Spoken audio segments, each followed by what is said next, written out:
Hello, ladies and gentlemen, boys and girls. Welcome to episode 18 of the Let's Give a Damn podcast, where I talk with people who saw something wrong that needed to be made right, and they gave a damn about it. I have so much fun chatting with these incredible world changers, and I hope you have fun listening, learning, and acting on what you've heard and learned.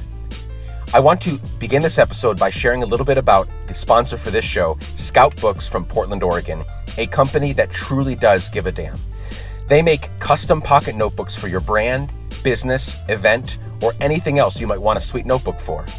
But what really makes Scout Books unique is that they make all of their books with 100% recycled paper, and they run their shop off of renewable energy.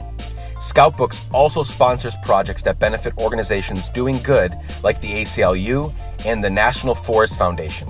They recently launched a book called We the People Are Powerful, a field guide to getting active in local politics, which is a place where individual action can really make a difference. So, if you, the Let's Give a Damn listener, want to make a guide to taking action in your own community, or create a fundraiser giveaway, or just check out some really well-made notebooks, Scout Books is offering 15% off anything in their store. So go check out scoutbooks.com/giveadamn. That's scoutbooks.com/giveadamn for 15% off Scout Books. Now, back to the intro. Tomorrow, I head up the East Coast for a trip where I'm going to hit 4 cities and I'm going to record about 12 podcast episodes. I am super stoked and also super nervous just to make sure that everything actually works and actually fits in. I'll be in New York City, I'll be in Washington, D.C., I'll be in Baltimore, and I'll be in Philadelphia. I'm going to have conversations with several incredible people. To mention one person, Noor Tagore. Check her out at instagram.com/Noor, N-O-O-R. An incredible woman doing incredible things, even at a young age. Very inspired by her, and I'm super excited to interview her. Peter Shankman, an entrepreneur, an author, a speaker that has invested a lot of his time and continues to invest a lot of time investing in people that have ADD and ADHD. We're going to be talking with B. Jawan from Philadelphia. You can check him out at Haircut for Homeless on Instagram. An incredible man using the gift that he has to help people that don't have much. Those are 3 examples of the 11 or 12 interviews that we're going to do. I'm so stoked to share those with you over the next 2 to 3 months. Very, very excited.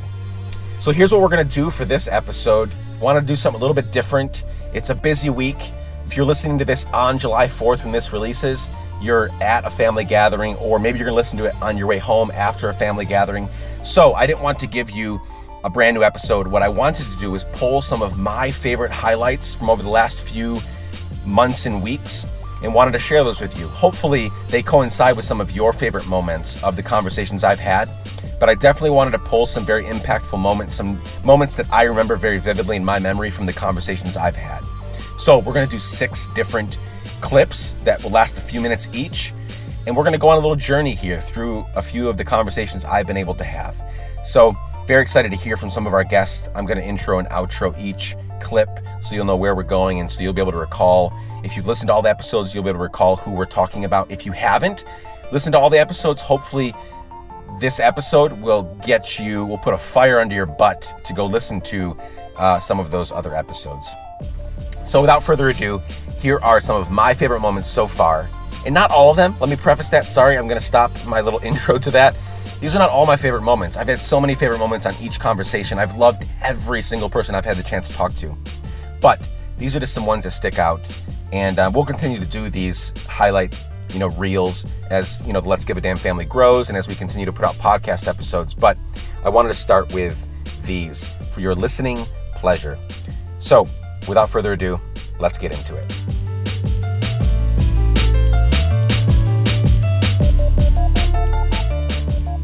Here's a clip from my conversation with Bucky Buckstaver from Portland, Oregon. Bucky started Fly Fishing Collaborative, which is an organization that raises money to help free women and children from sex trafficking, from human trafficking. So first of all, go check out Fly Fishing Collaborative. And also, here is a few of my favorite minutes from that talk with Bucky.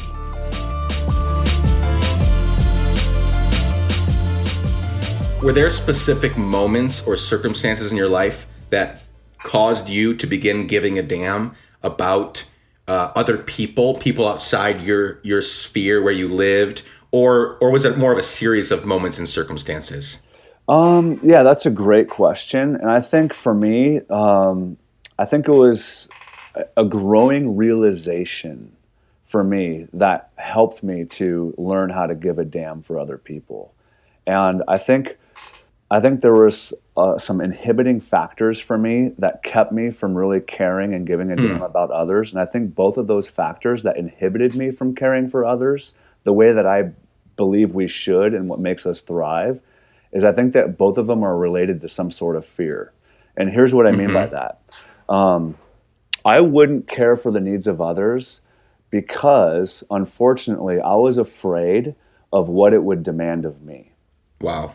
And that's a result of living in a hyper consumeristic society and culture. Sure. Seriously, like if I'm going to ignore, and we tend to run from the things that we're afraid of, don't we? 100%. Yeah. And so for me, I was afraid of actually engaging in the needs of other people, not because I was afraid of any kind of damage I would do to them. I was afraid that it would demand too much of me and then I would lose some of my comfort. Yeah. I mean, our whole society is built up around that, right? Like build your little kingdom up, budget everything out perfectly, and we don't want to head in the direction of giving ourselves to others because it means vulnerability. It means uncertainty about what's next because we're not predictable, right? Circumstances and the shitty things that happen in this life are not predictable, or they don't always look how they should or how we want them. And so totally, I think you're hitting it 100%. Yeah, absolutely. And so learning how to overcome that fear that I'm actually, because here's the deception behind that, is we convince ourselves that if we live for our own comfort and for ourselves that we're going to find it. But in reality, that's not the way that humanity is designed. When we actually live for the good of others, that's when we begin to thrive. But for some reason, but our culture doesn't send that message. I think the American consumeristic culture doesn't. I think there's things in our culture that does, but we are inherently selfish beings. And so overcoming that selfishness, I think, is when we truly find out who we're supposed to be and how we thrive. So it was that realization that kind of helped me to give a damn. And another growing realization that I've had over the last handful of years is that I actually can help others. Because another thing that I was afraid of, and this is kind of stemming from my early childhood, is I was afraid of that I didn't really have what it takes to be able to make a difference in the lives of others. I'm not capable of giving them what they need. And so again, a fear of not being able to help would cause me to run away. Sure. Or ignore the needs around me. And so with the realization that, man, I am not supposed to just live for myself, but there's a greater story that I need to be a part of.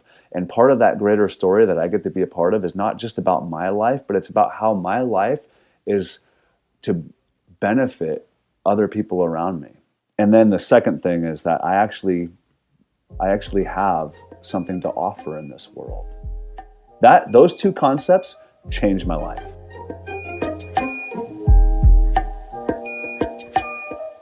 I wanted to share a few minutes from my conversation with Rainn Wilson, Dwight Schrute from The Office. A few months ago, as you remember, I was at his home. We had a wonderful conversation, and here are 3 of my favorite minutes with Rainn. I want to say this. This is another thing I've been thinking about since Trump got elected. You know, we live in a culture of protest. So there's some law we don't like, oh, transgender kids can't use the bathrooms now. Like, I hate that law. Oh, how dare they have that law? I hate that law. It's unjust. Or there's some other, shooting of an innocent black kid.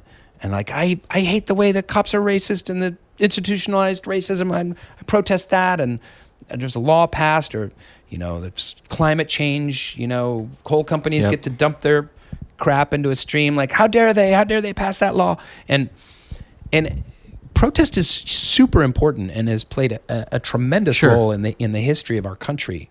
And the biggest changes have come through large social movements of protest.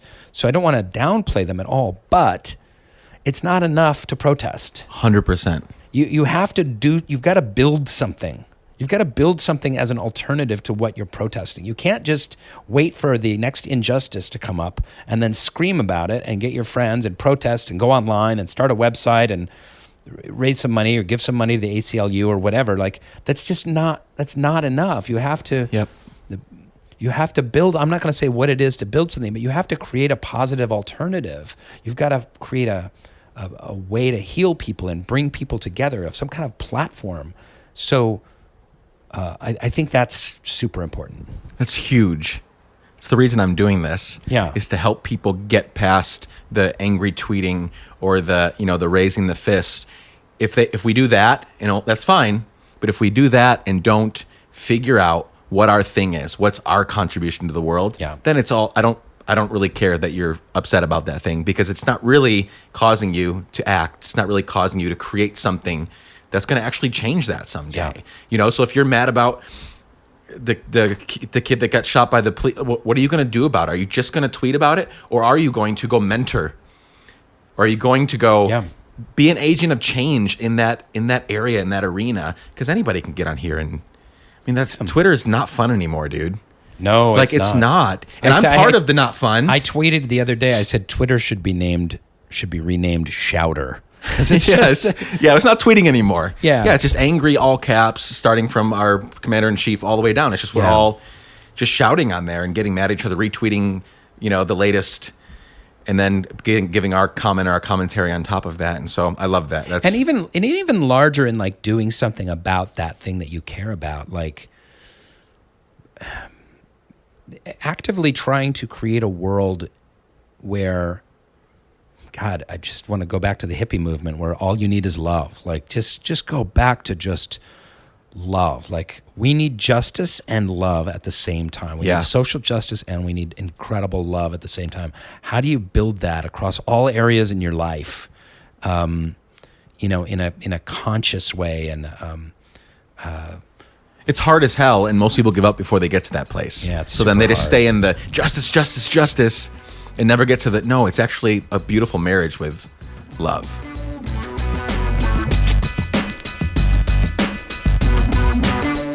Next, I want to share a few minutes from my conversation with Britt Gilmore, just to recall who Britt is. She's amazing, first of all. She is the president of The Giving Keys, an organization that sells jewelry and other things that help transition people out of homelessness and into stable lifestyles and homes. Over half of their 70-person staff were formerly homeless and are now making a living for themselves. A wonderful organization. Britt is amazing. She was recently named one of Forbes' top 30 under 30 entrepreneurs. And without further ado, 3 minutes of my conversation with Britt Gilmore. Ground Zero is such a fun place to be. Sky's the limit. Yeah. Like, it's a total blank canvas. So if that's where you are, congratulations. That's a fun place to be in life. Honestly, this sounds so simple, but I would suggest sitting in your bedroom or going to a coffee shop or going out and sitting in a park, wherever you can feel connected to yourself and peaceful, and bring something to write on. And just ask yourself the question, what am I created for? And take the time to really feel that and think through that, because there's different moments in life where I think we get spoken to through other people or even just our own sort of inner dialogue that ultimately I really believe we all know what we're made for. Mm-hmm. We just have to create the space to get in touch with it. So that would be step one, is just giving yourself enough space to really connect and ask that question. And then don't wait too long to start moving on it. Right. Talk to a friend, talk to somebody that you trust, or talk to a mentor and give it legs. Just start taking it one step at a time. And I think Giving Keys is a great example of that too. It wasn't there was a huge venture capital like backing to start this thing. Like Caitlin threw some money into getting some keys and chains and started reinvesting the profits from the sales back into the company. And little by little, it's grown. And if you feel overwhelmed by the idea of starting a business and going out and getting funding, like just start with what you have and let it grow organically. And it doesn't have to be like a crazy tech company that just scales overnight. Sure. But yeah, I think you just have to make space to listen to what's going on inside of you. Yeah, I think that you said a key thing there about just having mentors around us, mentors and coaches. It seems like you have some of those. So many. I think it's so important. I think that's probably a huge reason you've been successful and that I've been able to do some of the things that I've done is because I have people around me that I try to surround myself with people that are thoughtfully critical. So not Yes. like mean critical, Yeah. but they will tell you that is a bad idea. Yes. Like, don't go down that road. You're not equipped to do that. Or, no, this is really great, but here are the people you need to surround yourselves with. We have people that tell it like it is. Yeah. And I think it fizzles out for a lot of people because they keep it in a journal entry. Yeah. Or they make plans and then they put it aside to watch their next show. Yeah. And they don't move on it. That was also an important thing that you said is just start. Like we're so bad, or we're so good at comparing our blooper reel to everyone's highlight reel, right? Yeah. So look at you and they're like, oh my gosh, Britt Gilmore, like president of the Giving Keys. That's so amazing. I can never do that. And it's like, well, no, she wasn't always president of the Giving Keys. She wasn't always involved in this organization. She was a buyer for a website, and Yeah. it just wasn't always this way. And it took steps. It took starting. It took just moving on it, taking risks. I mean, there's days when I was managing a retail store in LA and it was like miserable. Like I would show up and unlock the store and have to like organize all the clothes and like separate all the hangers and finger space and all like just things that felt so monotonous to me. But I was still learning through that process. And I think that the frustration can be turned into motivation to take steps towards things that you really want to be doing. Yeah. You got to exactly. figure out how to channel it. Channel the frustration, the anxiety. Like, what do I really want to be doing? We'll use that to help you shut the social media off, shut anything off, the negative voices that you need to be able to make steps forward in that.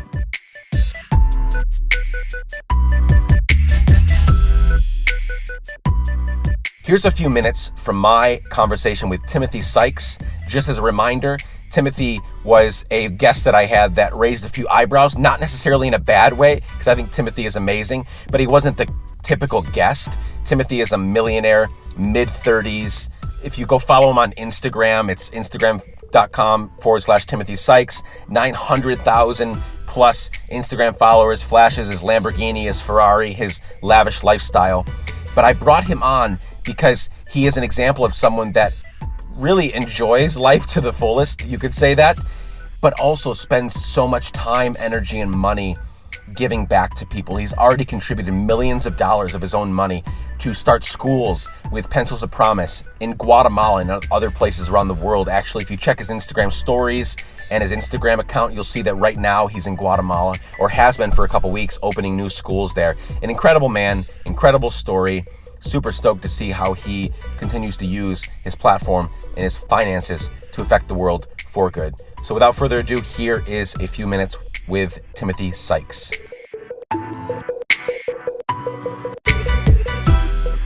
If everybody that only can give $10 or $15 or $50 actually gave instead of talking themselves out of it because it's not a big gift, that's millions and millions and millions of dollars. So you in your place, wherever you are, making $30, $40, $50,000 a year, you have a lot to give, both of your time and energy and money. So don't look at Tim's gift of $1 million and say, well, I can't do that, so I'm just going to keep it and go buy more Starbucks drinks.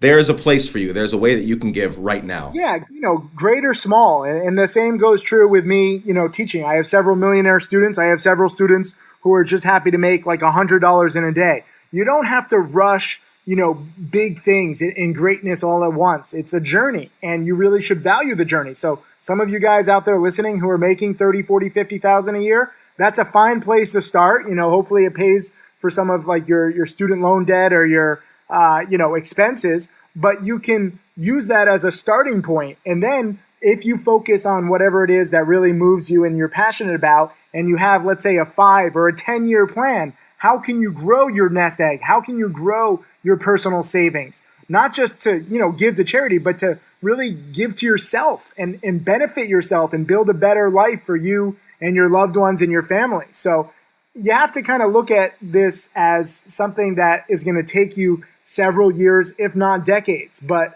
most of the people that I talk to, they're too kind of focused on the short term and instant gratification. And if you expand your mind, I was a philosophy major, so I think a little differently. But if you, step outside of the next 6 months or year and you start thinking, wow, what can I do today that will really benefit me and the world in 5 or 10 or 20 years? And you really focus on those kinds of big goals, you will be surprised at how quickly you will achieve. Love it. Last question is a hypothetical, but one of my favorites to ask. When you die someday, which hopefully won't be for many, many years, for some odd reason, I'm giving your eulogy. All of your fans and your friends and your students, all the kids that you've affected, all the schools that you started, they're all there to honor you. In 3 to 4 sentences, Tim, what do you want your legacy to be? What do you want to be remembered for? For me, it's not about naming the schools after me or getting trophies or awards or even money. I hope to pass down my kinds of experiences and lessons and rules, and just try to help other people realize that if we share more, transparently, whether you're in the stock market, you share your wins and losses and your theories and your experiences, or if you're in any other industry, share your personal stories, both good and bad, and just try to really raise up the whole human collective wisdom. This isn't coming out very well because I'm dead and, I didn't plan my eulogy very well. It's all good. But if we just share more and we really try to help each other, obviously I'm not a communist, I'm a capitalist, but I do think that if we think about the greater good and, really try to help one another, we help ourselves and we help our whole race. So that's what I'm focused on. And it's not an easy thing to do, to really think about other people rather than just yourself. But I think it's a good way to be.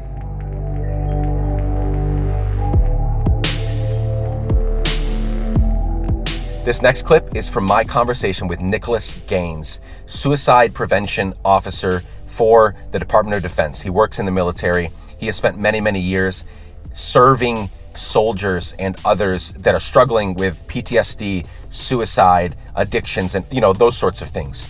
And I had a wonderful time. It was very touching. I know several people in my life right now that are struggling with these things. And so it was very real. It was very tangible to interact with Nicholas. He's a good friend of mine. And I think these 3 minutes that I'm going to share from my conversation with him are very valuable. And they will help you as you inevitably, maybe you're the person that's struggling with suicidal thoughts. And maybe you've tried to commit suicide, but maybe you're also a friend of yours, a family member is struggling with these things. And he gives us very practical steps on how to love these people well, to be there for them. So here's a few minutes with Nicholas Gaines. Based on your experiences, how would you suggest to, again, so these are not trained professionals. I'm not a trained professional when it comes to suicide intervention. So regular people that come in contact, or maybe it's them, right? But regular people that come in contact with people struggling with suicide, self-harm, these sorts of things, what would you suggest we do? I foresee that happening more as I get out more in the public eye, and it is happening more. Just people that are really down, and there are lots of things happening in their lives. So specifically with the things you've addressed, suicide, self-harm, those sorts of things, what would you recommend to those listening to just some kind of first steps they can take in helping out, loving, being there? Yeah. I would say number one is people sometimes feel ill-equipped to listen, right? They're like, well, I'm not a therapist. I'm not a clinician. I'm not a pastor. That's not my training, kind of like you said. And I think the biggest part of this is that you just have to be present. You have to be willing to be present. When a person is sharing their pain with you, when a person is saying like, I want to kill myself, or they might, a lot of people don't say it in that way. They kind of say, I'm tired, or I just don't want to be here, or I just want it all to end. They're talking to you because they trust you. Therefore, because they trust you, let them have that moment. You don't have to fix it. You don't have to do anything. All you have to do is honor it and be present with them. I think the way that we show up for people and be present in their life is really just asking, 3 questions. Are you okay? Would you like to talk about it? And can we go get help? I think asking someone, are they okay? It's kind of those moments where you realize, or the person realizes that like you have noticed a marked change in their behavior, and you're just inquiring about it. And asking them if they want to talk about it is really giving them the floor where they don't feel like they have to explain anything, but giving them the floor to be able to talk through their stuff as much as shallow or as deep as they want. And the can we get help is the, you partnering with them and saying, I'm here, here's my hand, let's go do this. Again, you don't have to be the fixer. You don't have to be the counselor, but I look at it kind of as like if my kids are playing at the park down the street, and someone falls out and has a heart attack, I am not a cardiologist. I'm trained in what I do and I'm really good at it, but that is not what I'm good at. But what they do need is a first aid responder to call 911, and they need somebody to do those chest compressions. That's what it is when someone says that they are thinking about killing themselves. All your job at that moment is to get that person to safety, and then let the people who are professionals like myself and others take it from there.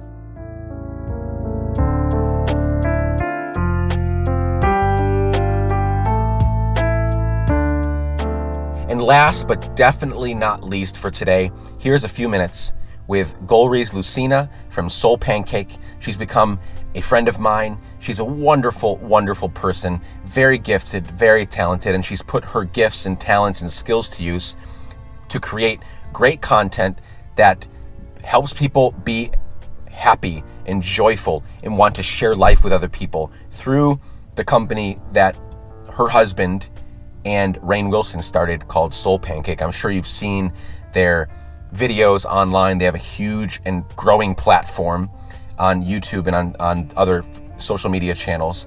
And so, wonderful conversation. Really loved it. And these few minutes were especially impactful for me. I hope they are for you as well. Here's a few minutes with Golriz Lucina from Soul Pancake.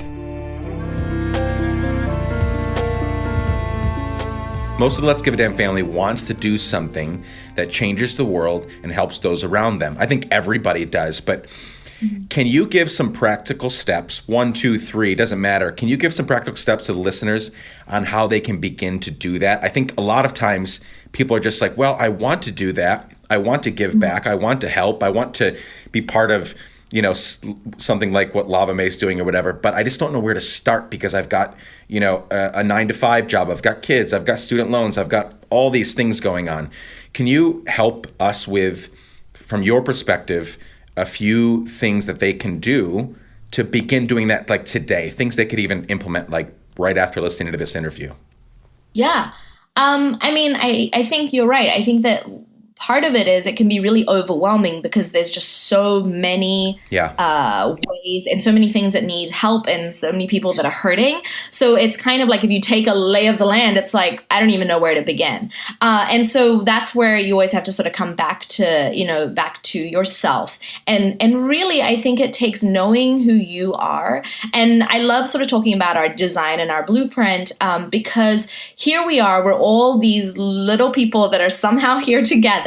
Right. But each one of us has this ability, this agency, there's something we can each do that kind of is almost effortless for us and maybe a little harder for your friends. So you have to clue into what it is you can do with ease and what it is that really makes your soul vibrate and really know yourself well enough to go, for me, that is X. Maybe it's an outlet of art. Maybe it's an outlet of working with animals. Like, what is it? I guess this is the question I would say. Answer the question, what makes your soul vibrate? What gets you really excited? Because in that lies the answer to the way you could probably best be helping people. If you are every day dreaming about taking photographs or, taking portraits of people, I think that's how someone like a Humans of New York, comes into play, where he takes something that he's so passionate about, but then uses it to serve the world. So I think sort of coming back to your passion and coming back to like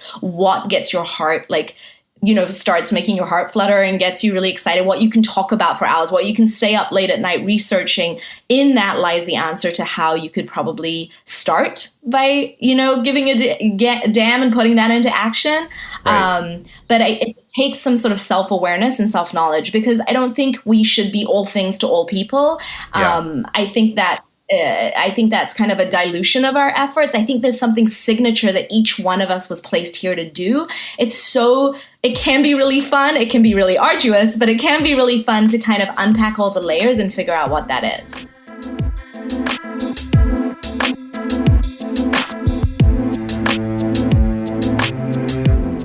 Guys and girls, I hope that was as much fun for you as it was for me, just to recall some of our favorite moments so far on the Let's Give a Damn podcast. I want to point your attention once more to our sponsors, Scout Books. Remember, go there, 15% off, scoutbooks.com/give-a-damn. That's scoutbooks.com/give-a-damn.